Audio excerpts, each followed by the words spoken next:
When I asked him where he was from, he replied, "I am from the planet that is called Venus." I asked him how many visitors from Venus were presently on Earth, and he said, "There are presently 77 of us walking among you in the United States. We are constantly coming and going." The first meeting. March 16, 1957, in Alexandria, Virginia, one of the finest leaders of the planet Venus, operating under the direction of the Central Control and who had been chosen to make the contact as well as direct the project, landed his craft and was met by 2 police officers, weapons drawn. A thought transference quickly convinced them that he meant no harm, and he was ushered into the back seat of their patrol car. After crossing over into Washington, D.C., they were met by the Secretary of Defense along with 6 of his staff members. Soon police from every conceivable district and agency had joined in, all trying to claim their right to escort him to President Dwight D. Eisenhower. Through his own version of the power of positive thinking, he was able to dismiss them all and soon pass through the security posts followed by an Air Force captain. Meanwhile, his presence in the area had thrown everyone into a dilemma. The introduction he held from the High Council worried them because, though not written in any earthly language, their minds were given power to properly translate the inscribed message. Captain Gould, not his real name, asked him to remain, and after downing 2 plain bourbons muttered, "My God, why couldn't this have happened on my day off?" Suddenly the door opened and 6 armed guards led Val to what appeared to be an elevator. It went rapidly to the bottommost level. Maximum security was in place. After transferring to an underground train, they sped toward the White House. 6 officials, 6 armed guards and 3 Secret Service men escorted him into the office of President Eisenhower. From behind the desk the president rose while the Secret Service men remained nervous and uneasy. As he extended his hand to shake that of the president, the Secret Service men drew their revolvers and pointed them at Val. Following the nod of the president, they reluctantly lowered their guns. Standing in front of his desk, the president said, "Of course, you know we have suspended all rules of protocol. I have a good feeling toward you. Please, sir, what is your name? And where do you come from?" "I come from the planet your Bible calls the morning and the evening star." "Venus?" "Yes, sir." "Can you prove this?" he asked. "What do you constitute as proof?" He quickly retorted, "I don't know." "Will you come with me to my ship?" He answered with a quizzical look and said, "My friend, I cannot come and go as I please. There are others to be considered. There are committees to be consulted and security measures to be adhered to. Please spend some time with us here. Let's get better acquainted. Learn more about one another. And perhaps soon, real soon, well, we shall see." Richard Nixon. At that moment, another gentleman rushed into the room. It turned out to be Vice President Richard Nixon. He appeared to Val to be very sharp, quick-witted, with fixed eyes and an amazing aptitude toward speed and proficiency. "My name is Valiant," he said as the vice president thrust his hand without hesitation. "You have certainly caused a stir. For an out-of-towner." The vice president smiled as he continued, "Of course, we are not totally convinced of anything just yet. But suffice it to say we are checking and double-checking everything you say and do." When Sergeant Young from Alexandria radioed in and stated that you had just landed in a flying saucer, we thought, he continued, Sergeant Young had flipped. "Say, Were you in on that UFO flap over Washington? You certainly had us all in a dither, if you were. After assuring them that this planet had been under close scrutiny for hundreds of years before the 1945 bomb blast, and with his special letter still in the slightly quivering hand of the president, he was requested to follow the Secret Service back the way they had come, to the Pentagon and into a beautifully furnished apartment where he would spend the next 3 years. Fortunately, he was prepared for such a lengthy visit and kept in constant communication with the starship. There were many occasions during which he teleported himself in and out of those quarters, often exercising transimagery, to cause the security guards to visualize his face on a non-existent badge. Photos taken. Soon after his arrival, together with 3 members of his crew, he joined a convention in the backyard of the home of Mr. Howard Menger in Highbridge, New Jersey. The month was April, 1957. A certain group of individuals who were interested in UFOs were meeting that day. Val and his crew members, Dawn, Jill and Tanya, had changed into the same type of clothing worn by their Earth friends. The meeting was very interesting and these people were on the right track. He was dismayed to learn the undignified manner in which these people were treated by the press. Nevertheless, these people were pursuing their beliefs and this was good. A curious young photographer, August C. Roberts, snapped several pictures, thinking he was doing so without Val's knowledge. The photographer seemed to be greatly troubled when he attempted to talk to him. Yet, it was those very photographs which were to bring me together with this unusual man on that cold December day. Holding the message from the High Council in his hand, the president stated that Val's offer to help the human family would upset the economy of the United States and could plunge her into the abyss of chaos. In brief, he politely told Val that the people of this planet were not ready to cope with such conditions as would come into existence if the recommendations of this unearthly visitor were put into action. Nevertheless, he was invited to assist a number of scientists who were out working on medical projects directly associated with the space sciences. His allotted time to acquaint the leaders of the United States with his suggestions was limited to 3 years. During this time, he refused to advise them regarding a certain bomb in the sky which we now know as the Star Wars system. Miracle Garment. In his apartment, he was able to maintain communications with his ship and was kept informed of the growing world tensions. His uniform underwent rigid tests at that time. By today's standards, they would now be obsolete. They attempted to penetrate the material with a diamond drill bit, but it snapped under pressure. Acid rolled off the uniform and burned a hole in the floor. They fired a high-velocity rifle at the uniform but it failed to pierce it. The report to the president read: Physical appearance, soft silver and gold lustrous. Fabric, unknown. Weight 6 ounces, total, including boots. Cut, close-fitting like a tunic. No cuffs, pockets, buttons, zippers, clips or hooks. RxT2 tests, indestructible. Finally, a bright-eyed colonel escorted him to a place where the final test would be performed. Val looked at the laser instrument amusingly. Upon command, the laser aimed a fine line of intense light amplification by stimulated emission of radiation. The colonel began his discourse that this device contains a crystal synthetic ruby in which atoms, when stimulated by focused light waves, amplify and concentrate these waves. Then emit the beam.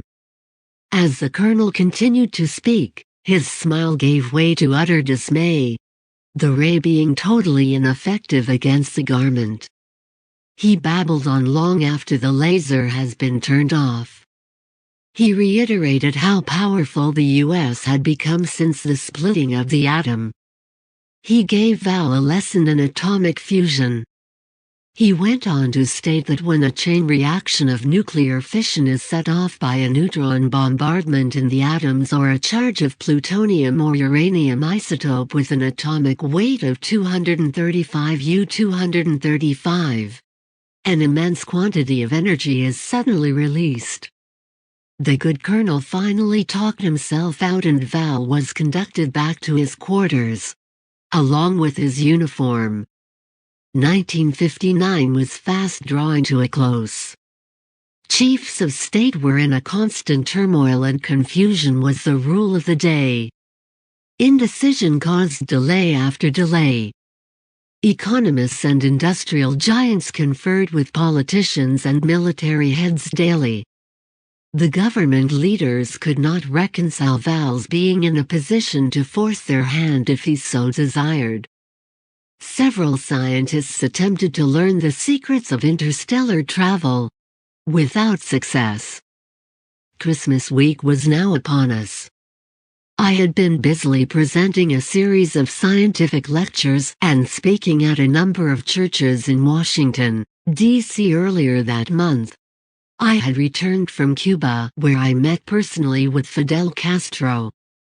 Unbeknownst to me, Val, working with Nancy Warren, she was one of only a few since his arrival at the Pentagon in whom he was able to discern an honest and open heart and who loved Almighty God, her country and her fellow man, formulated a plan whereby I would be contacted. Inside the Pentagon, many Earth people live one life openly while in their hearts and minds, they live quite another. Double-mindedness seemed to be a way of life in the Pentagon building that served as the busy nerve center of our nation. Val once remarked to me that he had never witnessed in one central location such concentrated confusion. Nancy attended the lecture/service which I conducted at the National Evangelistic Center, pastored by Dr. John Mears, in Washington, D.C. Following the conclusion of my talk, she approached the platform and asked to speak to me. Strangely enough, the photographer in New Jersey had given Val's photographs to me and I had been displaying them at my lectures ever since. I had no personal knowledge of them, other than what I had been told by the photographer.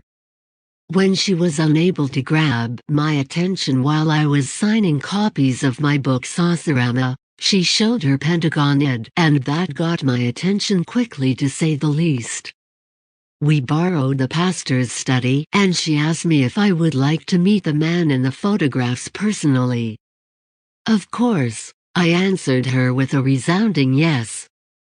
She then asked if I could follow instructions to the letter, to which I replied that I could, and she told me to meet her at the curb in front of my hotel at 800 am the next morning. Nancy arrived precisely on time, and thus began the journey which at times would seem unreal, but which later would prove beyond doubt that there is truly life in God's universe. Those of you familiar with the Pentagon know that the normal traffic flow approaching it is to the right. We drove to the left. I knew then that something strange was going on. We had to stand in line to pass by a security guard. First one, then the second, visualized an identification badge on my lapel. This utterly amazed me and I felt that at any minute, I would be picked up, handcuffed and thrown into some jail somewhere. This of course was only my imagination and anticipation of what was about to take place. Nancy left me standing in front of a door which contained no markings. As the door opened, I walked in and stood on the threshold. My stocky form shifted from one foot to the other as I cleared my throat. The three men in the room were completely unaware of my presence and ignored me. I was puzzled to say the least. Later, I would find out that Val had clouded their minds and rendered them oblivious to the entire session. They continued with their work. The stranger appears.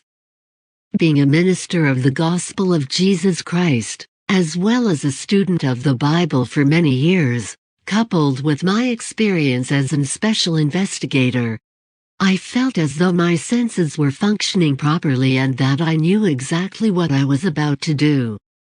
I was on my guard for fakes and frauds. In walked a man, about 6 feet tall, perhaps 185 pounds, brown wavy hair, brown eyes.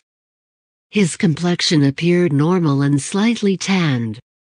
As I approached him and he looked at me, it was as though he looked straight through me. With a warm smile and extending his hand, he greeted me by name. "Hello, Frank.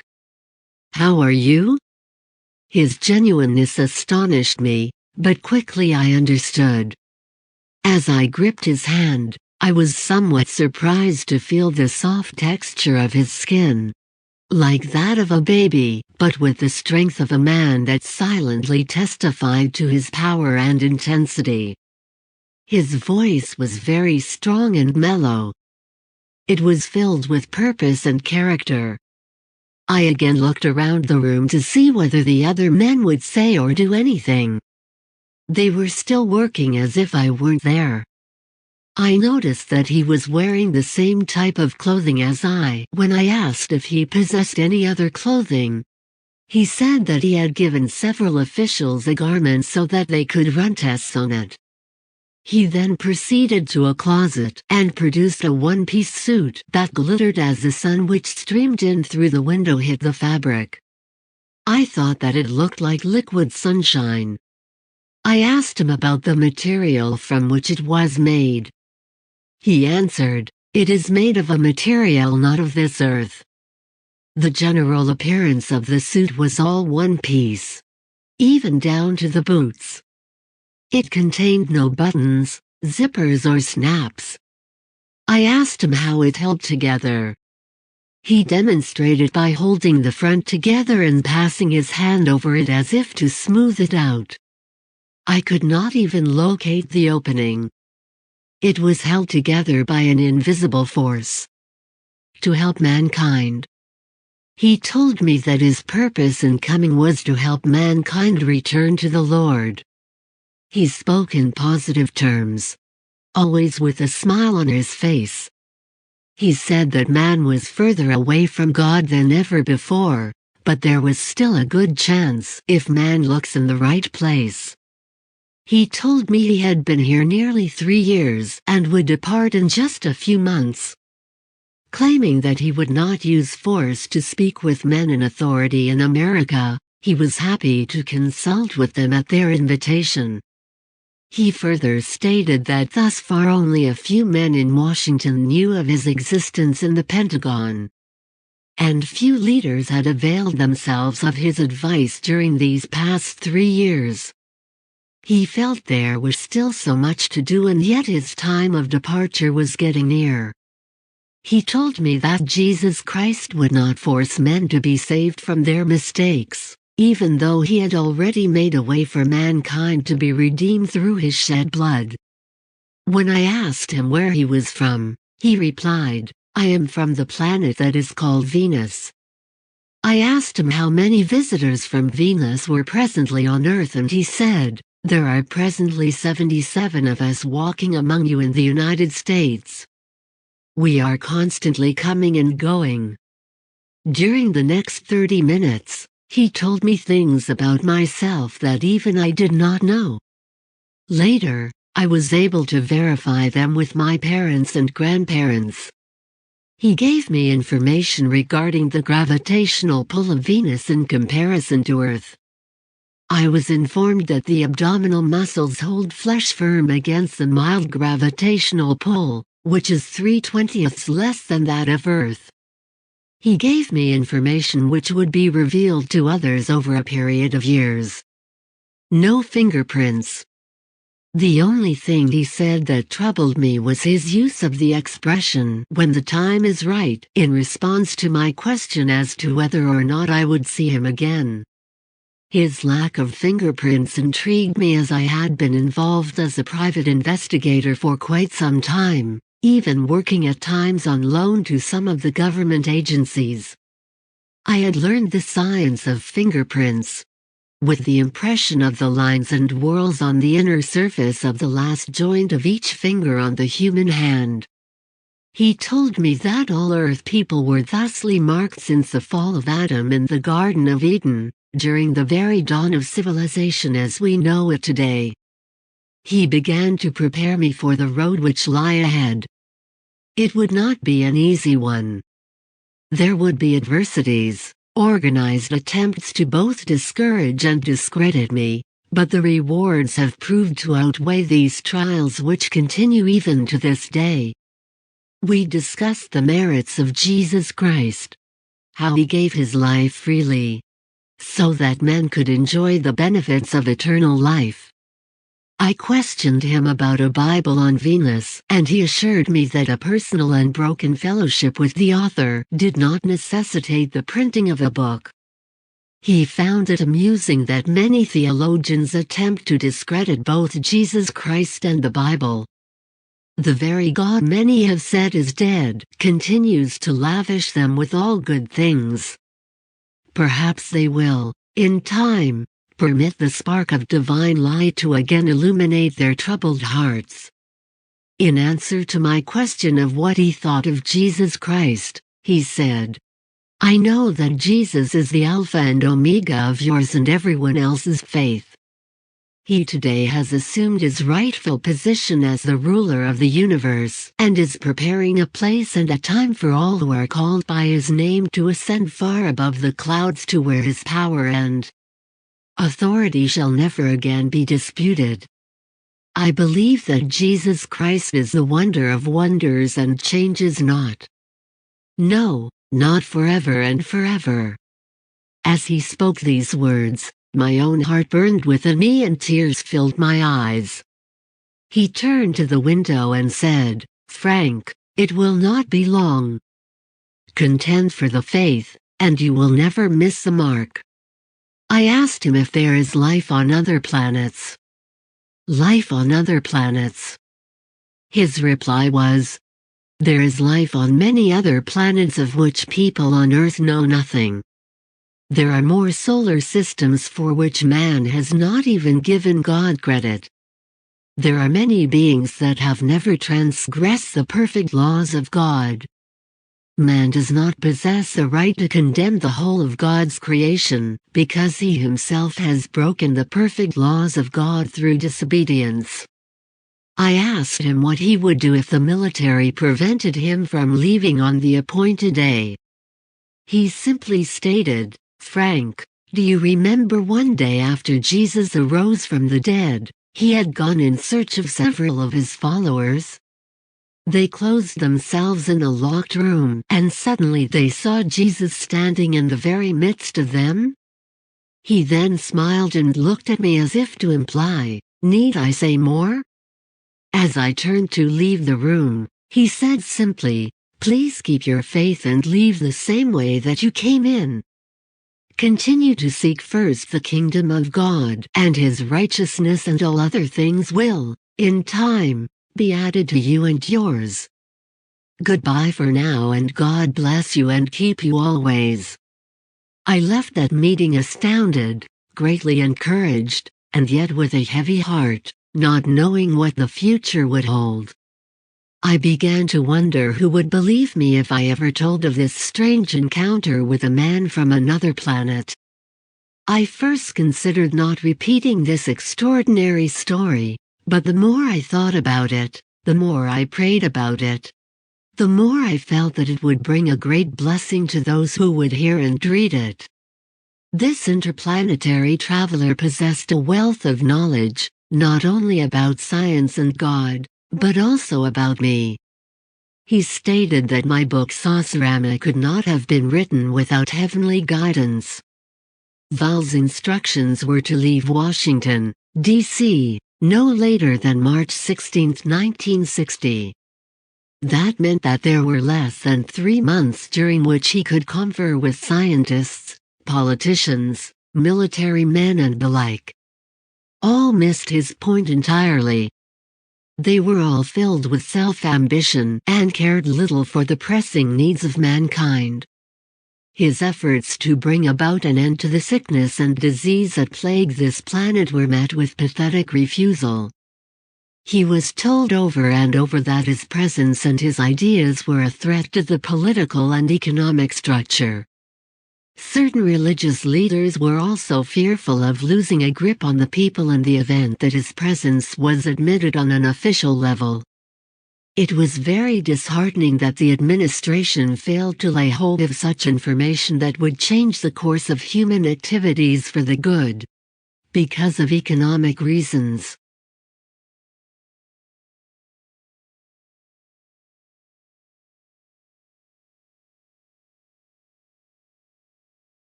Security regulations were very tight, but despite the fact that they knew he would come and go as he pleased, they delighted in playing their game.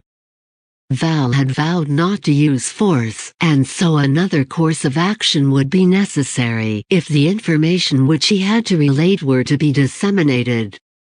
This is the reason why he contacted men of godly character and strength around the world. Many are presently working in close contact with Val and other members of his crew. Meeting with the President. His last meeting with the President did not reap any lasting results. He wanted to let the world know of Val's proposed plan, but the Secretary of Defense, the head of the Central Intelligence Agency, and the military chiefs of staff were opposed to his suggestion.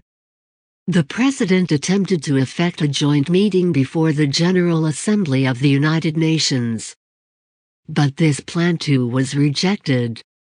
He was informed that the UN would receive a special press release in the form of a memorandum to the Secretary-General no later than February 7, 1966. These leaders of the U.S. government argued long into the night, fearing that if the people of this nation learned of the plan Val was offering, they might choose to follow him instead of them. When a man feels that his personal peace and tranquility may be threatened, the human reaction is always that of swift self-preservation. At one point, the Vice President insisted that the pressure boys allow the President to make the choice. He was vetoed without even a chance to complete his statements. World conditions were not growing any better. Much international pressure was being brought to bear upon the administration. They fought diligently and enforced rigid regulations with stiff penalties for revealing Val's presence.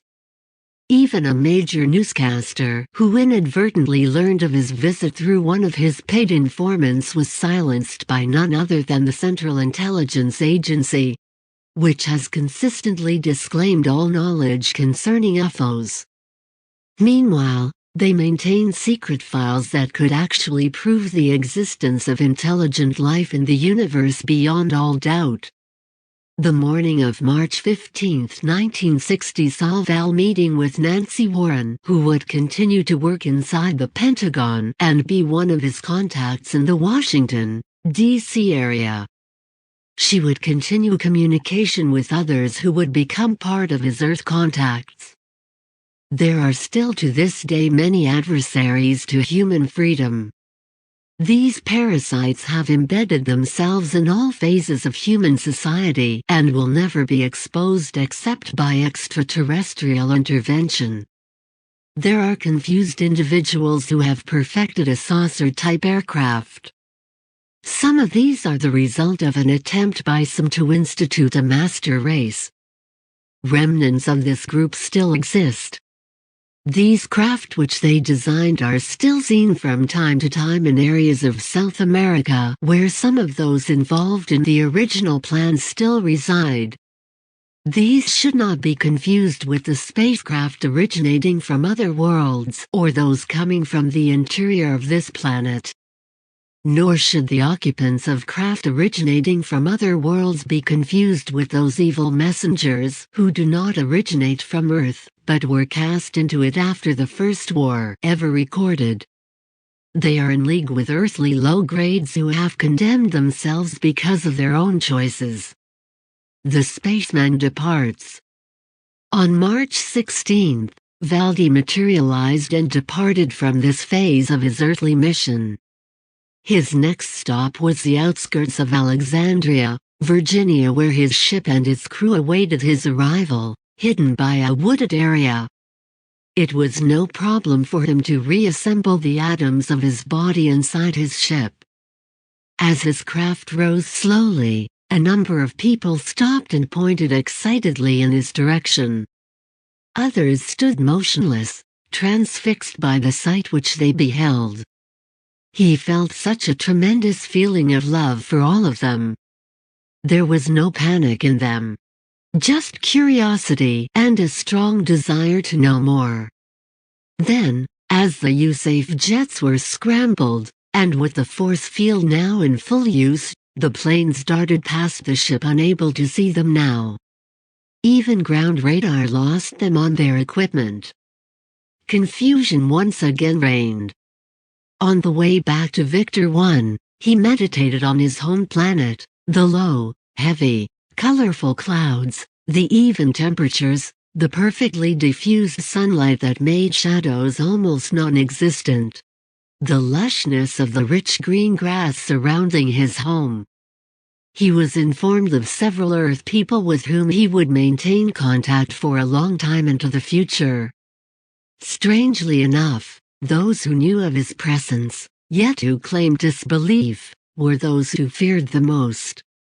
Others figured they should have been the ones contacted and not those who were.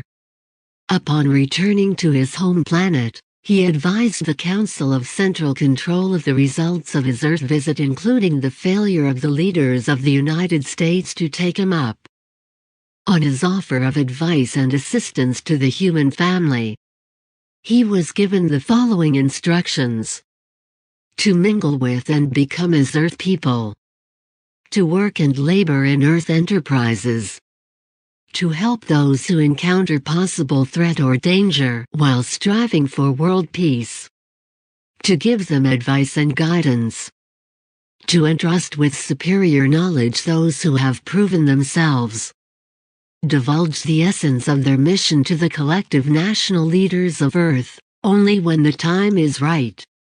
As of this writing, he continues with this mission, at the same time assisting in preventing our civilization from being the cause of orbital chaos by the destruction of our planet.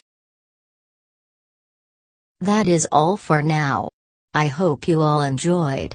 Thank you for listening and please subscribe. Till next time.